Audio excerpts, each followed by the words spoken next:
can't undo in a year and 8 months what was done in 12 years. And we did pass the bill to regulate Fannie Mae and Freddie Mac. Actually, I will tell you this, in 2005, the Republican chairman of the committee, who I worked very well with, Mike Oxley, did try to get a bill through to regulate Fannie Mae and Freddie Mac. And it failed it went through the House, it didn't pass the Senate. He blamed the Bush administration. He said they were way too rigid. And I will tell you, this was actually quoted in the Financial Times, which is probably the raciest thing that was ever in the Financial Times. He said, I went to the Bush administration to pass the bill, and they gave me the one-finger salute. Mike Oxley, who was the Oxley of Sarbanes-Oxley, he's hardly a guy who wasn't serious about regulation. 2007, I became chairman on January 31st. The committee I chaired passed that bill on March 28th. The House passed it in May. It ultimately passed the Senate in July.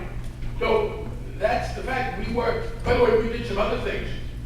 In 2005, I tried to get a bill through to start remedying CEO compensation at Boston for the minority, but it passed in 2007. And for the first time, as part of this intervention plan, we have limits on CEO compensation.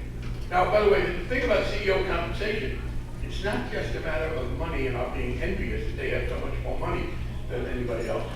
It has a bad effect on the economy, what economists call a perverse incentive.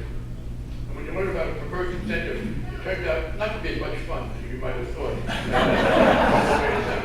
A perverse incentive means if you've got something in the system that encourages people that may make sense for them, but it's bad for the overall economy. And here's what it works. In a lot of companies, if you're the CEO or one of the top people, if you make a decision that's risky and it pays off for the company, you get an extra bonus. But if it loses money for the company, you don't lose any money. It's heads I win, tails I break even. Well, think about it. If you had a situation where you took a risk and it paid off, you were profiting. But if it failed, you didn't lose anything, you'd take a lot of risk. I mean, if there were selling lottery tickets that only paid off, it didn't cost you anything if you lost, we couldn't print enough. And that's essentially what it is. So we have in the legislation that we passed on the rescue, instruction to the Secretary of the Treasury to put rules in that don't let that to happen. Now, I have to say, I think this Secretary of the Treasury is not likely to be as enthusiastic about it as I hope a Secretary of the Treasury will be in a few months, but that's for me.